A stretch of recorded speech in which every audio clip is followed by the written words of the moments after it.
What's up, everybody? It's the Power Rankings Podcast, aka the Power Rankings Show. I'm your host, Elliot Harrison, and I'm pleased to be joined, as always, by @Marcus_Mosher. My voice cracked on that one. Marcus, I've been trying to play up the drama on your Twitter name, and it doesn't. Yeah, I don't know that it really works, but I try. I appreciate that. You appreciate that, Clark. Listen, I don't know if you noticed, but there's a pretty big game that was played yesterday evening. I'm still like in a little bit of a football hangover. Do you ever have like a football hangover where it was just too much? Yeah, for me, it was on the Super Wild Card weekend, and I just had a detox from this week of football. So you're going to have to fill me in on what happened. Yeah. I was really hoping they would call it Super Divisional Round Playoff Weekend. That really would have hammed it up a little bit for me. I don't know what they were thinking. I don't know why. I tried to do the Collins with my mic, and then my camera's just too tight here. So obviously, everyone's talking about the Chiefs-Bills game, as they should be. I think it's one of the greatest games of all time. I tweeted that out last night, and I don't think it's hyperbole. About the only thing to me that would keep it from being in the top five was maybe the lack of defense. There was really poor secondary play in that game. But outside of that, I mean, Marcus, how did you feel about it? Do you think that's hyperbole? Is it one of the best games you've ever seen? All right. Well, this is how I know it's one of the best games I've ever seen. Tom Brady came back from a 27-3 deficit and lost on basically the last play. Aaron Rodgers played maybe his last game ever in the NFL, maybe his last game at Lambeau, and he scored 10 points. And we're not even talking about either of those games on a Monday morning, right? No. That's how you know this game was so good. Those two legends had epic losses, and we're not even talking about it. So, yeah, it was unbelievable. That game was so much fun last night. You know, for me, Marcus and I always talk uni matchups because I love it, and he secretly likes it more than he lets on. That was a gorgeous uniform matchup last night, just going to say. Bills at Chiefs. I love it. That's a classic AFL matchup. I couldn't help but think of my dad. My dad was a Chiefs fan, and my dad loved the AFL. And so every year when it came time for like the championship games or the Super Bowl, my dad always just rooted for whatever classic AFL team was in it, the original 8 AFL teams. And so those were part of the original 8 created in 1960. And the Hunt family still owns the Chiefs, and Ralph Wilson was the original owner of the Bills. But that game was so amazing, and you talk about how it overshadowed the crazy comeback for the Bucks, fueled by massive Rams errors, I should say. Maybe not as good as game, but I think the clear number 2 best game this weekend was 49ers-Packers. Yep. Adam Vinatieri, I don't want to say he built a career off of one kick, but the legend of Adam Vinatieri started with that 45-yarder in the snow against the Raiders. Robbie Gould's kick was about as clutch as you can get. How far was Robbie Gould's? Was it 48 or 49? Yeah, I thought it was maybe 47, maybe. But so it was hot. I mean, it wasn't a gimme, right? In the snow, in the wind, incredible. Gimme, yeah. I would say far from it is incredibly clutch, which he's been his entire career in the postseason. He still hasn't missed one in the postseason ever, has he? I think he's perfect all time. That game was phenomenal. I mean, that's one of my favorite divisional round games ever. But I was thinking maybe on our free-flowing pod on Friday, free-flowing Friday pod, that I would do the best 10 games in NFL history based on how exciting they were, importance. I don't know. What do you think about that? Or should we not? Should we talk about? No, I think we should. I think that would be a really fun exercise because I think this Chiefs game against the Bills is up there. Well, I was debating between doing that on Friday or doing like a really long, dry soliloquy on 11 personnel versus 12 personnel. Yeah, let's leave it up to the listeners to tell them which one they want. Yeah. So there you go. So, any other thoughts about the games outside of Bills Chiefs, the other three, or maybe really the other two that we didn't really talk about very much here? Just overarching thoughts. To me, it really comes down to one play. It's the Matt Stafford throw that he made to Cooper Kupp at the end of that game to win it, right? Yeah. I just feel like in today's NFL, in the National Football League, Elliot, you've got to have a guy that can make that throw. We saw Josh Allen make it, right? Early in the game against the Chiefs. We know Patrick Mahomes can do it. And Stafford did it, right? You've got to be able to, when it matters, with a guy in your face, throw the ball 50 yards down the air to a guy in stride. And if you don't have that quarterback, it's really, really hard to be consistently good in the NFL. And that's why I think this round of the playoffs is going to be so fun coming up, because we've got three elite quarterback talents. Yeah. And I would just say to that yes, it was a great Tom Brady comeback, but I mean, the Rams, the mistakes were crazy. I mean, snap that Matt Stafford's not waiting for the ball, Cooper Kupp fumbling, Cam Akers fumbled twice. So they had 4 lost fumbles. You rarely see a team have 4 lost fumbles in a game and win. It's probably about as rare as getting 9 sacks and losing. Titans Bengals, haven't really talked about that yet. I always love the first game on Saturday because you have all this football left, and I was looking forward to the Bengals Titans, and what the matchup that you highlighted on our Thursday pod came true. Really, the Titans defensive front against the Bengals offensive line, it was a mismatch. Credit to the Bengals coaching staff and to Joe Burrow for overcoming that. They did something I thought they would do, which was go to Uzama a little bit more. When you see that big tree going over the middle and you're under pressure, throw him the ball. And he had some really key plays. T. Higgins had some drops, man. That could have been a lot bigger. Better. He needs to play better. Before we get to the power rankings, we need to talk about overtime rules, because that's the big thing today in the NFL. How do you feel about the overtime rules and the way that they're set up now? I'm fine with it, and I don't care about anybody's complaining about it. And here's why I don't care. Because everybody wanted it to be different than it was. The kind of the line of demarcation in NFL history for overtime rules is the Vikings Saints 2009 NFC Championship. It was a great game, and if you remember what happened in overtime, they got a DPI down the field, and they were already set up in field goal range. The Saints had to do almost nothing in overtime, and Garrett Hartley, I think, was their kicker, came on, hit the field goal, and they win. That is when it just became this thing that, okay, we've got to fix this, right? I thought the fix they put in was good, and most fans liked it at first. I think it's better than what it was, though. I think it was better, but I don't know if that was the solution, though, right? Well, it seemed like most people liked the fact that you were still rewarding a team for being aggressive, going for a touchdown by making the game end there. But you were prohibiting that kind of defensive pass interference that sets you up for a gimme field goal kind of thing. And so it was really the best of both worlds, because what nobody wanted and what the competition at the time, competition committee in the 2010 offseason didn't want was they didn't want teams to just play for field goals. They thought, hey, if we reward a team for being aggressive, that's a good thing. I think it was a good thing too. But then when a game like this happens, nobody likes it. And so basically what happens is everyone moves the goalposts in the argument. They want the rules to change befitting the game. Does that make sense what I'm saying? I will say, so the last 10 playoff games that we've had, the team that's won the opening coin toss has gone down and scored a touchdown 9 of the 10 times. So it's a big advantage winning that coin toss. And I just don't know if that's necessarily fair in a game like that we had yesterday, right? Like both, if the Bills win the coin toss, they're going to the AFC Championship game. I have no doubts about it. I just don't know if a coin toss should decide who's going to these, who's winning these big games. Well, who would have stopped who?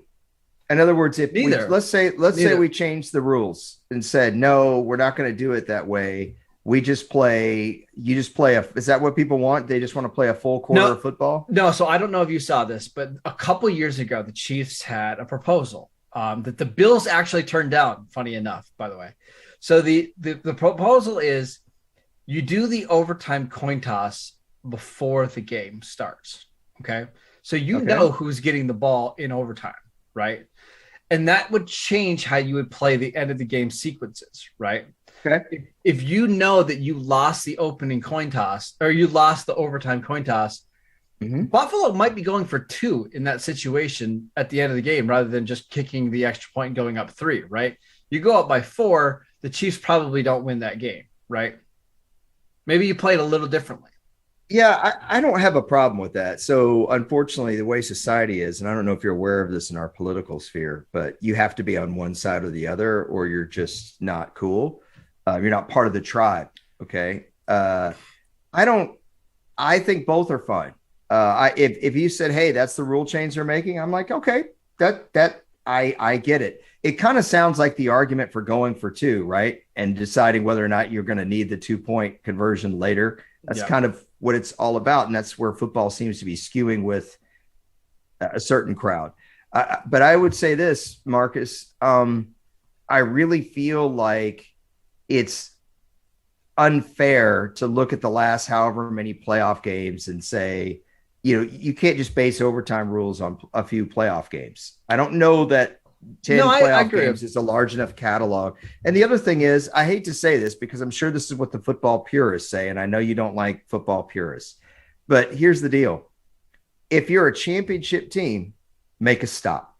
Make a stop. We're not even asking you to stop scoring. We're just asking you to stop a touchdown. Okay, but hold them to a field goal. Do you think the Chiefs would have got a stop if the Bills won the coin toss? I don't know. Probably not. So that's what I'm saying. It just seems like a little bit of a cop-out, right? My guess is no, but would I have trusted the Chiefs or the Bills more in that situation? I would have trusted the Chiefs offense. Yeah, sure. It's just I hate leaving games of that magnitude up to a coin toss. That's so all. What's everyone on Twitter complaining? What do they want for overtime? I think a lot of people like the college style where each team gets a possession at the 30-yard line and you just keep going back and forth. Okay. And then what? You go until somebody gets stopped. Yeah. So the way you're talking about it, no one's ever going to get stopped in this game. No, I mean, we've seen this after a point, right? You get to 2 or 3 overtimes. Eventually, somebody's going to mess up. I think in college, after the second overtime, you have to go for 2 if you score a touchdown. I just think you can do something like that promotes a little bit more fairness rather than a coin toss. Okay, so let's play that out. Let's play that out. So you do it that way, and here's what happens. Let's say neither team stops each other for 5 possessions apiece. How about injuries? How about fatigue? Do you really want one of these teams to go into the AFC Championship game against the Bengals totally just fatigued and soft tissue injuries and have the Bengals win because we played this college football rule and now Cincinnati's representing the AFC in the Super Bowl when nobody thinks Cincinnati's better than Buffalo or Kansas City? I wouldn't want that. No, I don't necessarily want that either. However, I just hated the way that game ended because, and I'm sure you felt it at the time, as soon as Kansas City won the coin toss, you knew the game was over. Like you knew it, right? They just weren't going to be able to get a stop. Right. But I think that speaks to a different problem. I think, and again, now I'm going to sound like the old man here, but I mean, I'm sorry, but there's a certain sect of fans. They want games where defenses never make a stop. They do. They want 61-53. That's what they want. I don't think that was the problem here. You just had 2 quarterbacks that were absolutely on fire yesterday, and they were in the groove, and they were just hot. And I don't know. I just feel bad that Josh Allen never got a shot. Hey, playing winning football means getting a stop, Marcus. It does. I know it's not cool to say anymore. Yeah, but the Chiefs didn't get a stop. That's the thing is they didn't get a stop. But the last 3 drives of the game, they didn't stop them at any point. No, but they did stop the Bills earlier in the game, forced them to punt. So did Buffalo. That's the point, right? Right. So both teams were capable of getting a stop. I guess I just don't see what the difference is. You play the college overtime rules. Somebody's eventually going to have to get a stop. In this way, all the team had to do was just stop them from getting into the end zone. That's it. I don't see the great big difference. am I wrong? What am I saying that's wrong? Eventually, in a college format, someone's got to get a stop, right? Listen, someone has to. I think you'd feel differently if you weren't rooting for the Chiefs. I actually think the overtime rules are fine. I'll tell you what I'm rooting against. I'm rooting against people wanting to change NFL rules to befit their team or to befit the game itself. Classic example, 49ers Cowboys from Wild Card Weekend. We all want to change the rule because Dallas screwed it up and because everybody loves Dallas's quarterback and everybody wants the Cowboys to have had a chance there at the end of the game because everyone thinks they got robbed of a final throw in the end zone. So why does the umpire have to touch the ball? Why can't the center just put the ball down and snap it? Why does he have to wait for the umpire? Because that's the way the game's always been played. And if you don't do that, then the center's going to put the ball wherever they want to put the ball. We don't have to talk about the Cowboys today. We got plenty of other things to talk about. Here's my point. You get the last thought. Go ahead. My point is, regardless of any way that you want to play the overtime rules, whether you want to play a full quarter, whether you want to play, actually, I'm going to overrule myself here. Probably the most fair way to play this would have been to play a timed full quarter and whoever wins at the end of the quarter. Because your way with the college rules, you still have to get a stop. Mm-hmm. The way that I'm supporting, which is the way they're doing right now, you still have to get a stop. But in this way, if you played a 10-minute full quarter of football, would that have been fair? I think and just whoever has the ball last? Okay. That's more fair. The problem is now you're worried about fatigue, guys getting hurt, and then you're ruining the quality of the championship game. I liked the overtime rules, Marcus, because they did make you have to score a touchdown to win the game. I do like that. It's an improvement. I just don't think it's the improvement that needs to happen. Not to mention, that was a great play that Kansas City went on. That was a perfect back shoulder. It was a heck of a catch by Kelsey. Okay. Anyway, let's get to the power rankings. Let's get to the power rankings. I don't like your attitude right now. Okay.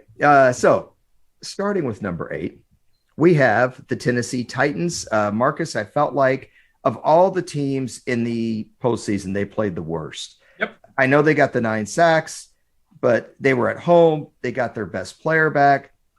I thought there were some plays where they really should have sold out. Where there was one play where Ryan Tannehill, all he had to do was dive for the first down, and he just kind of went down. And even Derrick Henry, there were a couple plays where I thought he could just lunge forward and he got stopped on 4th and short. Yep. Tannehill missing Ferkser on the underneath route on the pick. Who was it that picked that ball? Was it Mike Hilton? Yep. It was on the. You're saying on the screen pass? No, not the screen pass. Sorry, that was Hilton. Eli Apple on the last Papple. Yeah, yep. Last Papple. The last pass. I feel like Tennessee played the worst of all the playoff teams. Am I incorrect on this? No, and it's got to be really frustrating for the Titans because they had that game, right? Like the Tannehill has that ball about in the middle of the field, tie game. Like that's everything you want at home, and you give it away.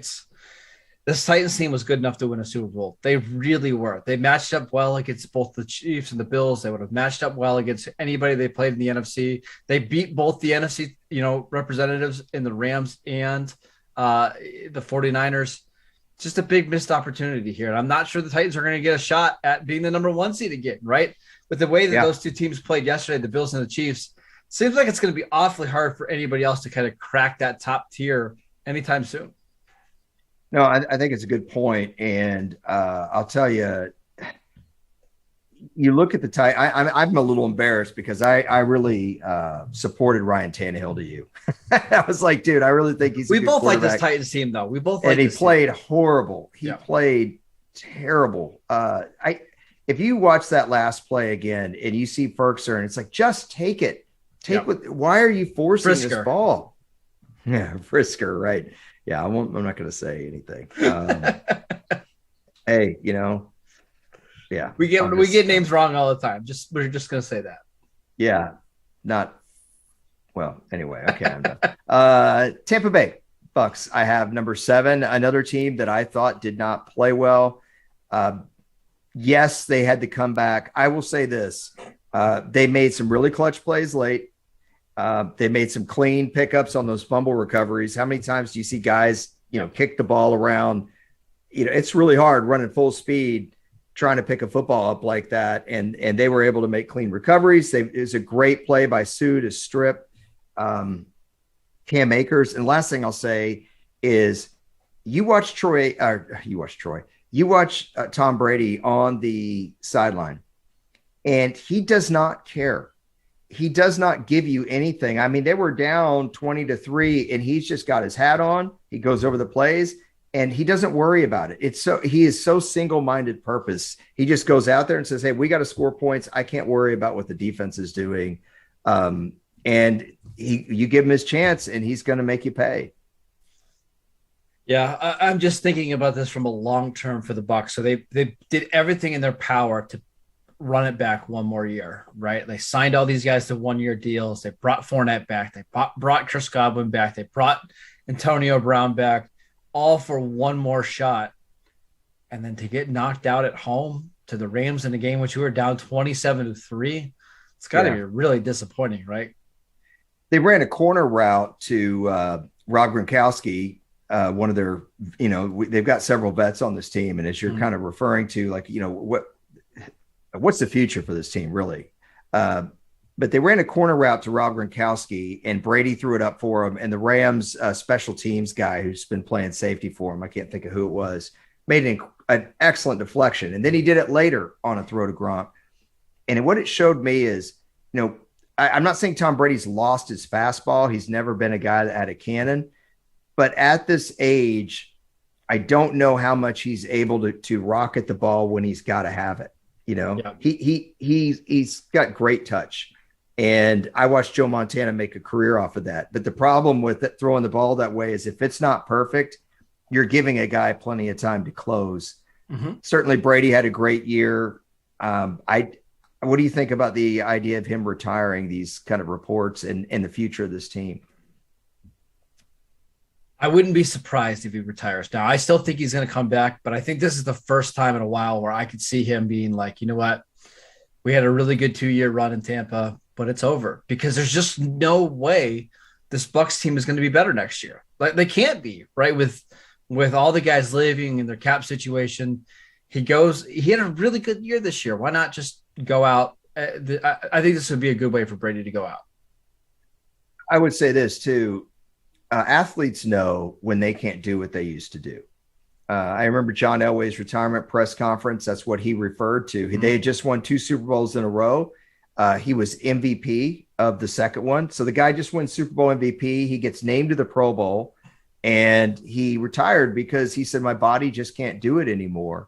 And I don't know that Tom Brady's going to want to have a final year like Peyton Manning had. Mm-hmm. I know the Broncos won the Super Bowl, but it was not good football. Dan Marino's final year was tough to watch.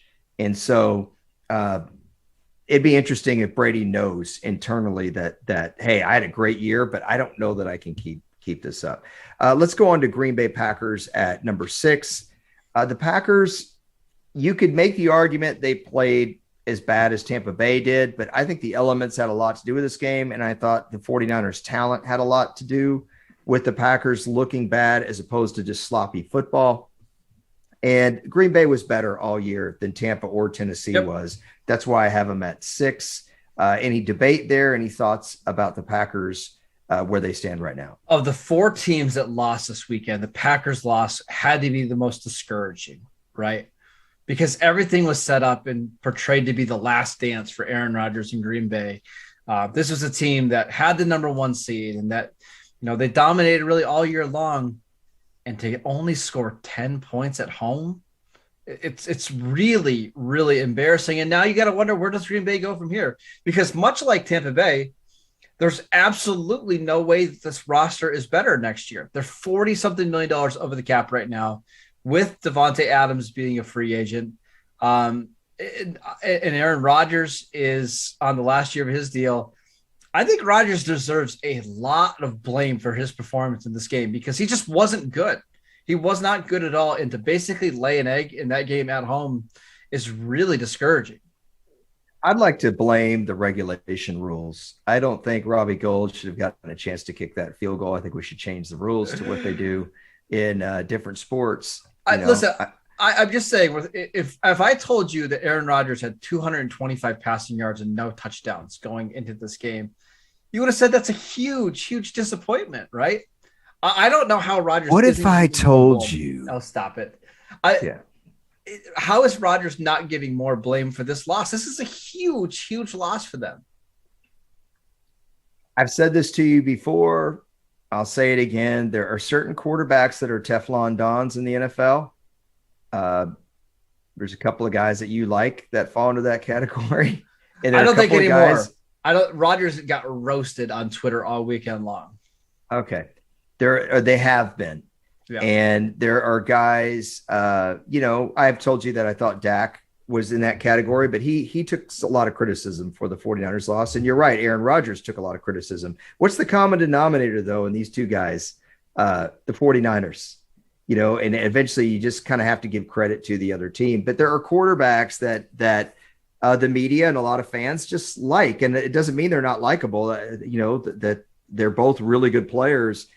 But then you have other quarterbacks who go their whole career like a Phillip Rivers, who people just bash until their final year, and people realize, they're retiring, and then they realize what a likable dude it was. Yep. So I just wonder if you're right, if this criticism that lingered from this weekend will kind of stick to his ribs.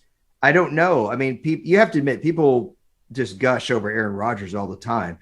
But if we're talking about the greatest quarterback of all time, and I used to work with a guy that used to always advocate for Aaron Rodgers being the greatest quarterback of all time. I know wins are a team stat, but don't you think you have to have a little bit better postseason success to be the greatest quarterback of all time? I mean, he's been to one Super Bowl, and he's been the number one seed several times and has lost at home, right? Like when they lost to the 49ers in San Francisco a couple of years ago, he went on the record saying, hey, we're not going to lose at home in the playoffs. It's different going to Lambeau and playing in the elements. Mm-hmm. Well, you got that, and you got the elements. You got the 0-degree temperature, and you got the snow, and another team came into your building and basically shut you out after the first drive. It's embarrassing. Well, and I hate to say it, but he played the 49ers at home in 2013. And in 2013, he got outplayed by Colin Kaepernick. Nobody wants to say that out loud, but it's a fact. And so Colin Kaepernick outplayed him in 2012 too. And so now that game was at Candlestick. I'm kind of with you on this. I'm with you. I think he deserves some criticism. I think he's a top 10 all-time NFL quarterback, but the only going to one Super Bowl, look, we're talking about the elite tier, right? Yeah. So it may sound unfair, but we're not saying the guy's not a first ballot Hall of Famer. I fully understand that Dan Marino only went to one Super Bowl, but we're saying if you're going to put him in Dan Marino's class, then or higher, then he's got to do a little bit more in the postseason. And here's another thing, right? Like a lot of the reasons Peyton Manning didn't end up going to more Super Bowls is he had to play with Tom Brady, right? Yes. And I think it's respectable to lose to Tom Brady like Rodgers did last year. Like that happened. Yep. But the difference is Rodgers has a lot of losses in the playoffs to far superior or to lesser quarterbacks, right? Yes. He's lost to Jimmy Garoppolo twice now. He's lost to Colin Kaepernick twice. He lost to Russell Wilson, who's a really good quarterback, right? He lost to Kurt Warner. Like he lost to Eli Manning. Yeah, lost to Eli Manning. Like there's just a lot of quarterbacks that have outplayed him in these games. And if you are truly the best quarterback of all time, you can't have that. Yeah, I don't know that this is the most devastating loss for them. We'll get off the Packers here, but 2011, they were 15-1. He had maybe the best regular season ever, certainly in the conversation, and they lost to the Giants. That was a bad loss. That's a tough one, but the 2014 one I think is almost as bad, right? You're up 16-0 against Seattle. And Rodgers did not play well in that game at all. They had a big red zone interception that Sherman baited him on that seam route. He had a pass rating of 55 in that game, 170 passing yards. Maybe what they should have done is change the rules so that Sorry, I'm done. Let's go to number 5. So Marcus says, I don't mind the overtime rules because Kansas City won. I'm going to throw that back at him. Marcus really wanted number 5 Buffalo Bills to win, even though he called them frauds all year. He has had a change. Look, he was out on Ravens culture and totally all chips to the middle of the table on the Bills. And here they are at 5. Look, I put them the highest of all the losers because I thought they look like maybe one of the 3 best teams in football. Could we still put them higher? Can we put them higher than 5? Because I feel like they deserve to be higher. Well, you love the Bengals. They're better than the Bengals. They're better than the Bengals. Yeah. Well, in this particular case, I went with the teams that won. Fair. I don't always do that. You know that. I don't think it's a foregone conclusion they would have beaten Cincinnati because we've seen Buffalo be inconsistent at times this year. In fact, I would argue that Cincinnati's been a more consistent team than Buffalo has. I think Buffalo is probably a better team at their best. I agree with you, though.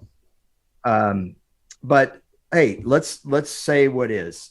The Bills not only got incredible play from Josh Allen, but a lot of their role players, Marcus, have been playing their butts off. I mean, look at Gabriel Davis and Isaiah McKenzie had that really big game against the Patriots when they had to have it, for the division. They're just Micah Hyde made that incredible pick that I think changed the whole tone of the game last week. Even Singletary played his butt off last week. I think there's a lot more to this team than just Josh Allen. Josh Allen had an incredible game. Don't get me wrong, but there are a lot of other good ancillary parts on this team, including the coaching staff. I agree. If you're a Bills fan, obviously today you're feeling really depressed because this is a team that could have easily won the Super Bowl. Like if they beat the Chiefs, I probably would have picked them to win the Super Bowl. And it just feels like Mahomes and the Chiefs are inevitable, right? Like as good as we are every year, are we ever going to be able to get past the Chiefs? And I don't know. I mean, maybe the Chiefs window is closing a little bit because they're more of a veteran team. But for Buffalo, very likely you lose both of your coordinators. We'll see what the rest of that roster looks like next year because they're a little older in the secondary. They still have Josh Allen. And when you have a quarterback like that, you're going to have a chance every single year. So if you're a Bills fan, just be thankful that you get to watch this cyborg of a quarterback for the next decade. Yeah. I want to say one more thing about the loss too. I really do understand the frustration from Bills fans with overtime, but I think you really have to circle the last drive with 13 seconds. Yeah. Kansas City's got 2 timeouts. So you can't just play the end lines or play deep. Who are the 2 Chiefs receivers that beat them? The very 2 guys that you should be trying. Like if that's Bill Belichick playing that defensively, he's basically saying, okay, either Pringle's going to have to beat us or Hardman's going to have to beat us because we're not going to let Tyreek Hill and Travis Kelce just get 2 easy completions here. Why that's exactly what happened. Why rush the passer at all in that situation? Why not just drop 10 to 11 guys in coverage? I wouldn't have had a problem with that. Run a 2-9 defense. I mean, listen, you just put 2 guys basically back in the end zone and everybody else is just covering the middle of the field because what you can't do is give up 20 yards and 20 yards, right? Like that's just the last thing you can do. The Tyreek Hill, I thought that was great play design. I understood how they gave up 19 yards on that. And honestly, that completion wasn't that damaging. It didn't kill him. It's the next one. It was the next one where you get Kelce locked up. He's got one guy. He makes a little out move and he's got leverage. And it's just so easy for Patrick Mahomes to complete that ball. Either do what you're saying or sell out and go after Mahomes. Like take a real risk and send numbers after him. The way they played it, it didn't work. And that's why I'm probably a little less on this bandwagon of the rules needed to be changed because of the Bills. Okay. But either way, great team. Cincinnati Bengals are number 4. They've earned this spot. I agree with you. The Bills at their crescendo are probably better than this team, but this team won. This team won on the road. This team won in similar tough circumstances to what the Bills and other road teams faced. And at the end of the day, they're just a lot better than any of us thought they were. What else can you say? I'm going to ask you a question that you actually asked me yesterday. Is Joe Burrow cocky or confident? I feel like Joe Burrow is one of those guys that, on his MySpace, he has pictures with his shirt off back if it's like 2005. But he doesn't say like really ridiculous things on it. So I guess I'll go with confident. Yeah, I think he does a really good job of kind of walking that line, right? Burrow's incredible. And I know the stats in this game don't show like he was even close to as good as Mahomes or Allen. But considering what he had to deal with, like the right side of his offensive line was just getting beat all day long. And Yep. the most encouraging thing is his eye level never dropped, right? He wasn't looking at the rush. In fact, maybe he should have been because he was taking sacks because he was looking down the field too much, but it didn't bother him. And we've seen, listen, my guy Dak, we've seen how sacks can impact him, how you start looking at the rush. Yep. It doesn't appear to bother Burrow. And it's why this team has a legitimate chance to beat the Chiefs next week. Yeah. A couple things there. We already mentioned T. Higgins didn't play a great game. I don't really remember seeing Tyler Boyd make any plays of impact in that game. No. It was pretty much Chase and Uzama. And also the interception, didn't that go off of P. Ryan's hands or shoulder pad? Yeah. Yep. The big pick that he had. So it wasn't his fault. No. So I'm with you on that. Boy, Simmons for the Titans played his butt off. Oh my gosh. The Bengals just had no answer there. I'm with you on all these things, and I only mentioned MySpace because I know you used to have pictures with your shirt off on MySpace. Burrow is obviously IG. Before anyone comes at me and corrects me on that, I'm with you. Hey, by the way, I think Bengals Bills would have been a heck of an AFC Championship game if that had been the game in Buffalo. That would have been a great game, but it didn't happen. Obviously, 4 and 5 are really good. So we got Tennessee 8, Tampa 7, Green Bay 6, Buffalo 5, Cincinnati 4. Now we're down to San Francisco 49ers. They are our third-ranked team, or they're my third-ranked team. Marcus may not agree. Would you have the 49ers higher than this? No. No, it's the right spot? Yeah, it's good. Kyle Shanahan, is he the best coach in the league outside of Andy Reid and Bill Belichick? To win multiple playoff games in spite of your quarterback is truly, truly impressive. And I think they have a chance to win a Super Bowl in spite of their quarterback. My goodness, he was so good in this game. Well, I remember early in the year when you asked me this question, you said, look, I know that Andy Reid and Bill Belichick are kind of the best coaches, but between Kyle Shanahan and Joe Judge, I don't really know which one I would put third. And you were going to do a Twitter poll, and I advised you not to do that. Yeah, it's close. Dude, the way he's coached in the playoffs. We mentioned, the 49ers are responsible for Green Bay and Dallas looking the way they did. The play call on 3rd and 7 was phenomenal. Deebo Samuel, I've asked you this. Why can't he be the MVP of the league? Yeah. Why does it have to be Aaron Rodgers? Is Aaron Rodgers valuable? Absolutely. Could the 49ers have done any of this without Deebo? I don't know, man. I don't think so. I just wanted to let you know a little information. You can tell me if there's any correlation. Sure. Banana Republic stock is up 7% today. Just wanted to let you know. He didn't look as stylish. I'm just saying. So I watched that game with a female friend of mine, and she thinks that Kyle Shanahan is very cute. And we talked about, and I told her how we were wondering what his garb would be if he was named coach of the Cowboys. And she said the blue pants would absolutely be tapered at the ankle. Oh, yeah. She agreed with your assessment of the shiny white tennis shoes. But then she saw him with the Tom Coughlin cheeks in Lambeau and the giant puffy jacket with a hood. Yeah. Maybe he was a little too soft to go stylish. Yeah. I mean, we all would have been too soft. But then she was like, oh, that's not him. I'm like, no, that's him. I promise that's him. We should transition to the number 2 team because there's never been a sexier head coaching matchup in NFL playoff history than Sean McVay versus Kyle Shanahan. Oh, yeah. It is. I think they should just both do the game with their shirts off, just appeal to everybody in this game. Yes. Can we get it sponsored by Drakkar? Maybe. All right. We'll stop. Hey, one last thing on the 49ers real quick. We talked, I was telling you that I really thought a lot of the ancillary parts for Buffalo played well. Ditto the 49ers. Oh, yeah. Their secondary has been insulted all year, including by us. Yep. And those guys, man, those guys held up. They did not give Rodgers a lot of the throw he missed late in the game was that 9 route up against the sideline to Devontae Adams. I think it was on Josh Norman.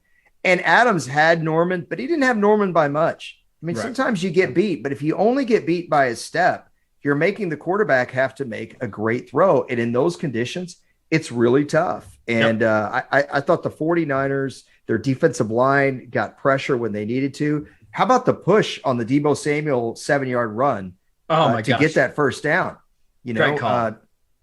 A great call and really solid offensive line play there. So ditto 49ers and Bills, a lot of great contributors outside of the stars. Okay, Rams. Where do you go here? I think the Rams, Bills, and Chiefs probably would have been the 3 best teams to represent in the Super Bowl. But the Rams definitely made the most mistakes. But the reason I have them here, Marcus, is because if you make that many mistakes in the game and you could still beat the 2 seed and the greatest quarterback of all time and a well-coached Bucks team with really good coordinators and a really good head coach at their place, that says a lot about your football team. 2 plays that we should talk about that really changed this game. Obviously, that the throw to Cooper Kupp, just Stafford just launching a bomb to Kupp. Which one? I mean, multiple of them. I was thinking of the one at the very, very end. But the Von Miller sack forced fumble. I know they ended up turning the ball over the next time, but that is the reason they went out there and made that trade, is because in a moment like that, 3rd and 8, do you have a guy that can beat a left tackle around the edge and get the strip sack? And he did. And I think if you're the Chiefs or the Bengals or the 49ers this week, Von Miller starting to play like that all-pro guy that we're used to seeing. And that's got to be absolutely terrifying. What they had in that game is exactly what the Cowboys wanted to have against the 49ers. The Cowboys wanted to have DeMarcus Lawrence and Randy Gregory and Micah Parsons. And it didn't quite work out that way. With Aaron Donald, Leonard Floyd, and Von Miller, it did. And that was a tremendous play. Aaron Donald had a tremendous sack in that game as well. And then there was another play where all 3 of them met at the quarterback. And it was awesome. On the broadcast, Chris Collinsworth circled it, how all 3 of them got there individually. And the only thing is, and we'll talk about this on Thursday, the 49ers are not necessarily a team where the great pass rush is going to have the impact that it normally would, because the 49ers don't rely on throwing the ball in 7-step drops so much. So we can get we'll talk about that Thursday. Yeah. But otherwise, Chris Collinsworth also pointed out on the broadcast that the Rams went right back to Cam Akers in a goal-to-go situation after he had fumbled instead of going to Sony Michel.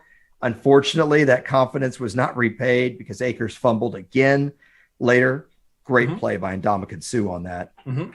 But if you're the Rams, do you stick with Akers? Because he sure does give him a lot of juice. Yeah, you have to, right? He gives you the highest ceiling of all the running backs. I think you can sprinkle Sony Michel in, but Akers has got to be the guy that's getting the targets in the passing game, getting a lot of the first down runs. I think you got to stick with Akers.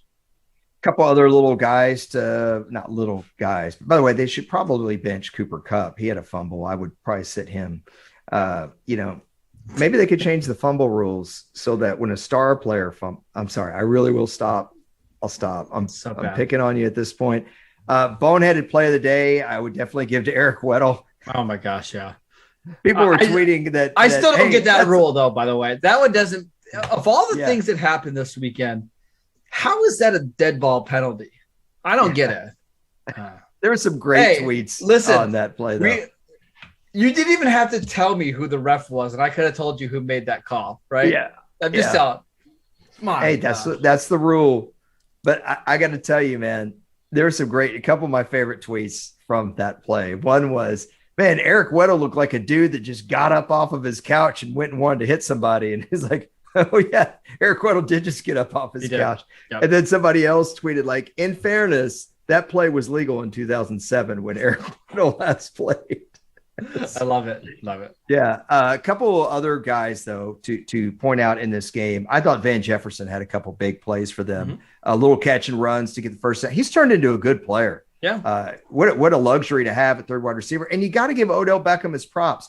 Where are all those people who were on Twitter hammering him after the 49er Monday night game. Do you remember that? I do. Yeah. Hammering him. No, I haven't seen any apologies. I haven't seen one say, you know what, my Odell Beckham take was wrong. Twitter doesn't work that way, but yeah, you're right. I understand. I still think he looks a little bit jacked, though. He does, man. He looks like Carl Weathers in Predator. Not Rocky 3? You never saw Predator, did you? Not Rocky 3? You don't want to answer that question because you don't embarrass yourself to our listeners that you've never seen Predator. I got a question for you.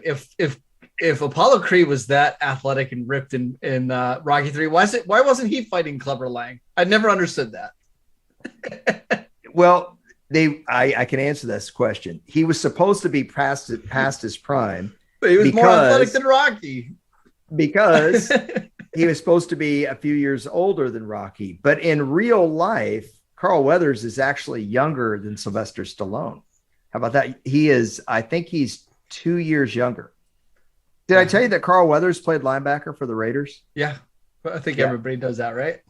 No. Oh, okay. I don't think they do. He played there in 70 I thought that was common knowledge. No, he didn't play much. He was like a special teamer. But he did, and he told Coach Madden that he was going to, he wanted to work in Hollywood. So he quit at a very young age. There you go. How about that? All right, let's go to number 1. Kansas City Chiefs. This is a team Marcus did not want to see win on Sunday. This is why I said this to you on the phone. I'm going to say it again. If the Bills got beat by, I don't know, Pringle or something really fluky happened on a Sean Hockley call, I get it, but it's got to make you feel at least kind of good, even though you were pulling for the Bills, that he got beat by some Hall of Fame. They got beat by Hall of Fame players making Hall of Fame plays. Yeah, I'm pretty much saying Travis Kelce's going to the Hall of Fame. Yes. Yep. Yep. And Patrick Mahomes is going to the Hall of Fame. If you're going to, those are just great plays. Yeah. If you're going to lose in a game like that, lose the team. I think this is going to go down as one of the better dynasties ever. We'll see what the Chiefs do the rest of the way, but this is the 4th straight AFC Championship game, right? Yeah. Mahomes is an MVP of the league. He was MVP of the Super Bowl. Listen, if I gave you the option right now, Elliot, going into this weekend to pick the Chiefs to win the Super Bowl, or you could have the other 3 teams, what would you take? Chiefs. Yeah, that's kind of where we're at right now, right? Yeah, they did something similar to what the Rams did on Sunday. I felt the Chiefs made more boneheaded plays than the Bills did, and thus I think Kansas City's a better team because they were still able to win. A couple of the plays that I mentioned, one, Jerick McKinnon not knowing where his feet are late in the game. You've got to have the field awareness. You got to know what's going on in the game. The play call where their second tight end, Bell, ran the option play. Yep. Not a good play call. You could even argue it was not smart for them to punt on 4th and 4. Their secondary made several bad plays. Was it Mike Hughes that basically got juked out of his socks or was and it fell down? Was it DeAndre Baker? One of those two. I don't remember. The safety, was it Thornhill, was late getting over multiple times in kind of basic coverages. They had a lot of little mistakes like that and still were able to win. Butker missed twice. Which is, so that's right. Twice. So I think Kansas City is clearly the best team in the league. Are you worried about their defense with the injuries? And they lost 2 guys in their secondary, as you mentioned to me yesterday. And look, Josh Allen just dominated them. No, because that's the only team in the league that can do that to them, right? Like, I love Stafford. He's not going to run for 70 yards and get outside the pocket and make those plays. Garoppolo is certainly not going to do that. And Burrow's not going to do it either because they don't have the offensive line. So that's just one team that matches up really, really well against them. Against that defense, I think they're going to be fine the rest of the way.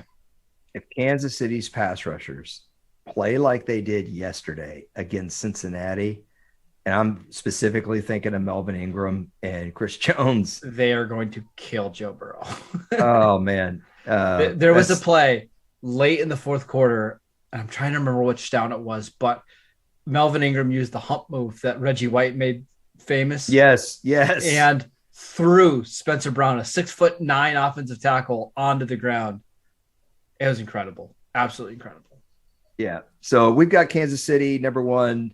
So just to review the list here, Tennessee Titans are number 8 team. Tampa Bay Bucks are at 7. Green Bay Packers at 6. Buffalo Bills are at 5. Marcus thinks I could maybe put the Bills higher, even though they lost. And yep. I chose to go with the winners this week, but I certainly understand his argument there. Cincinnati Bengals at 4. 49ers at 3, Rams at 2, Chiefs at 1. In fairness, if I had decided to put a loser in the top 4, I probably would have slotted Buffalo between the Rams and the 49ers. Is that about what you're thinking? Yep. Well, doggone it. I can't get everything perfect. I can't do it. I can't do it all. So I'm thinking Friday we'll do the top 10 games of all time. Be interesting to talk about because I really do think that the Bills Chiefs belongs in it. And, one thing we didn't mention, but it was kind of going around on Twitter that this has to be the greatest divisional round of all time. Yep. And they said on the Chiefs broadcast last night, I think Jim Nantz always throws in some good historical nuggets. He said the lowest margin of victory in a 4-game divisional playoff was 18 points. And they didn't mention what year that was. I'm guessing it was 72, which I think is probably the greatest divisional round that's ever happened. That was the Immaculate Reception. It was Roger Staubach's first great comeback against the San Francisco 49ers. And the Browns almost upset the undefeated Dolphins. That's a little bit lesser known game. But this was probably the best divisional round weekend. 15 ever. Points, right? Between the 4 games, 15 points decided this. And, every one of these games came down to the very, very last play, right? Three walk-off field goals and then a game-winning touchdown in overtime because the rules suck, right? Other than that, just an incredible weekend of football. Yeah, I was trying to think of other better divisional rounds. I thought of 2014, you and I both loved Ravens-Patriots. Obviously, the Packers-Cowboys game was an all-timer, but the other ones just weren't as good. It was Seattle and Carolina. I think that's the game that Cam Chancellor hurdled the line to block the – do you remember that? Twice. He did it twice in that game. Yep. Yeah. And the other 2014 divisional game was Colts Broncos, which was so-so. The Broncos didn't play well. Yep. And that set up that famous Colts Patriots deflate championship. Best divisional round games. The only 2 that I could think of that are as good as this just in the last, say, 40 something years would be Chargers, Dolphins 81 and the 49ers Saints 2011 game where one of my favorites of all time. That's such a good game. We should talk about that one on that's the game that this game, the Chiefs Bills game, actually reminded me of that game. And we'll talk about that on Friday. Me too. So I think that's it for me here. I'm going to give Marcus the final word as I always do, but I'm not giving you the outro. I really enjoyed this week of football, and it just became so apparent though. Unless you have an absolute wizard as your offensive coordinator like Kyle Shanahan, you better have a super duper elite franchise quarterback like Josh Allen or like Patrick Mahomes, because that's just the way the NFL's trending. These quarterbacks are so good and so consistent from year to year. If you don't have one, you don't really have a chance. No, I'm with you on that. It sure seems that way. And hey, we've got some great championship game matchups. It'll be a lot of fun. So we will preview those games on Thursday around this time, 12 o'clock Pacific. We thank the folks at Brinks TV. He is at Marcus_Mosher. He's the host of Locked On Cowboys. And like I told you before, any issues with your hair, check out Perfect Hair Health. No, I didn't get paid for saying that. Marcus and I are working on paid sponsorships. We really are having a little too much fun with reads. Yeah. So maybe we shouldn't do it at all. Come sponsor our show, everybody. Maybe we shouldn't have any. I don't know the way we were doing our reads. Really, maybe we should just lay out of that. I'm at Harrison NFL on Twitter. Give us a follow and give the show a subscribe. We appreciate you as always. We will see you on Thursday. Take care, everybody.